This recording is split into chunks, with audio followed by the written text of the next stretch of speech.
All right, let's get right into it. Today, we're talking about a piece of tech that has pretty quietly become the absolute backbone of modern software. I mean, it has completely changed how apps are built, shared, and run at companies all over the world, from tiny startups to the biggest names in tech. We're going to break down exactly what Docker is and why it's become so essential. You've definitely seen this logo before, right? The friendly whale carrying that stack of shipping containers. It's pretty much everywhere in the tech world. But what problem, what fundamental issue does it actually solve that made it so indispensable for how we build software today? Well, it all comes down to this one single, incredibly frustrating question that has driven developers crazy for decades. Why does the app that works perfectly on my computer suddenly crash or just act weird the second you try to run it on another one? And that leads us straight into what you could call the developer's dilemma. This right here, this is the classic "it works on my machine" problem. It's a tale as old as time. On the left, you've got the developer, coding away on their laptop. Everything runs smoothly. Perfect. But then, on the right, that exact same code gets pushed to a production server where real customers are going to use it, and poof, it breaks. And the reason? It's almost always these tiny, invisible differences in system settings or software versions or some library that's just a little bit different between the two machines. So, how in the world do you fix this? How do you guarantee that what works here is going to work everywhere?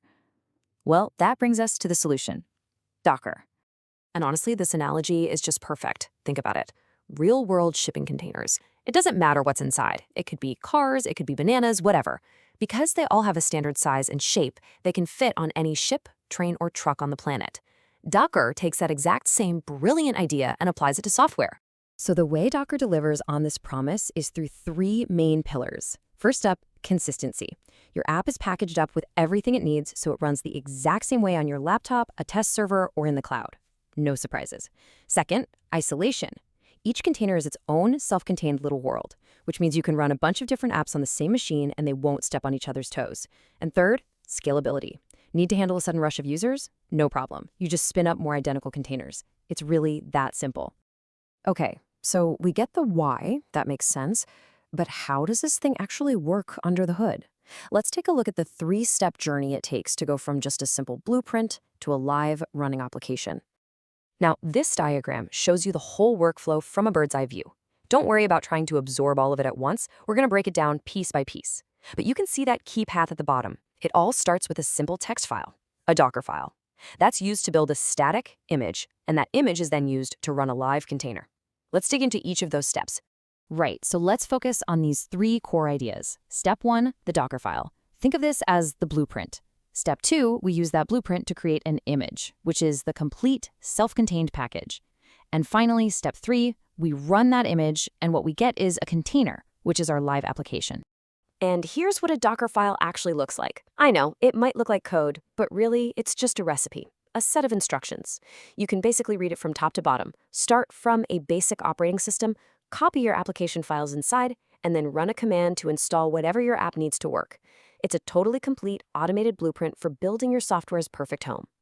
Now, when you follow the recipe in that Docker file, what you get is a Docker image. This is your static, portable package. And the key thing to remember here is that it contains everything. We're talking the code, the runtime, system tools, libraries, the whole shebang. It's a perfect snapshot, completely frozen in time. And then, when you run that image, you get a Docker container.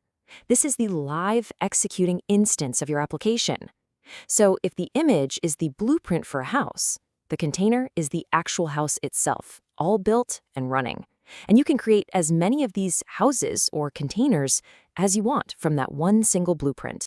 So we've got these Docker files, images, and containers. But what's the actual machinery that manages all this stuff? That brings us to the Docker engine and something called the hub. At the very heart of all of this is the Docker engine. This is the application that does all the heavy lifting. And as you can see from this diagram, it's basically a client-server system. Let's start from the very center and kind of work our way out. Right in the middle, you have the Docker daemon. This is a service that's just always running in the background on your machine. Think of it as the brain of the operation. It listens for commands and manages all the Docker objects, the images, the containers, everything. So how do things talk to the daemon?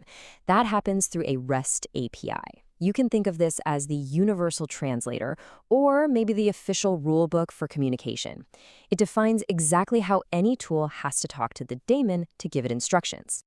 And that brings us to the outer layer, the part you actually interact with.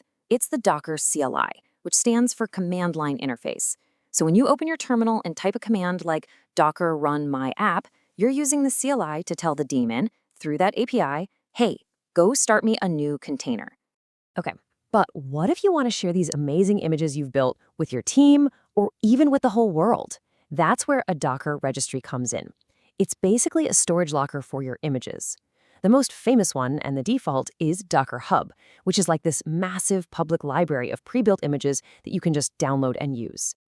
All right, so that's the theory. We've covered the what and the how, but let's bring it all home and look at how Docker is actually being used out there in the real world. One of the absolute biggest use cases is for something called a microservices architecture.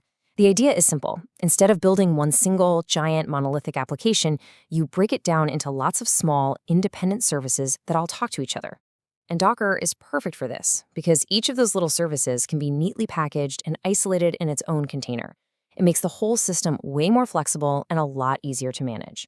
Docker is also a cornerstone of modern automation, specifically in pipelines known as CI/CD, which stands for Continuous Integration and Continuous Deployment. Because containers give you that perfectly consistent environment every single time, they're amazing for automating the process of building your code, testing it, and deploying it. And what that means for everyone is you get faster, much more reliable software releases. And it really doesn't stop there. It's a huge tool for cloud migration because it lets companies wrap up their older applications into containers and easily move them to modern cloud platforms.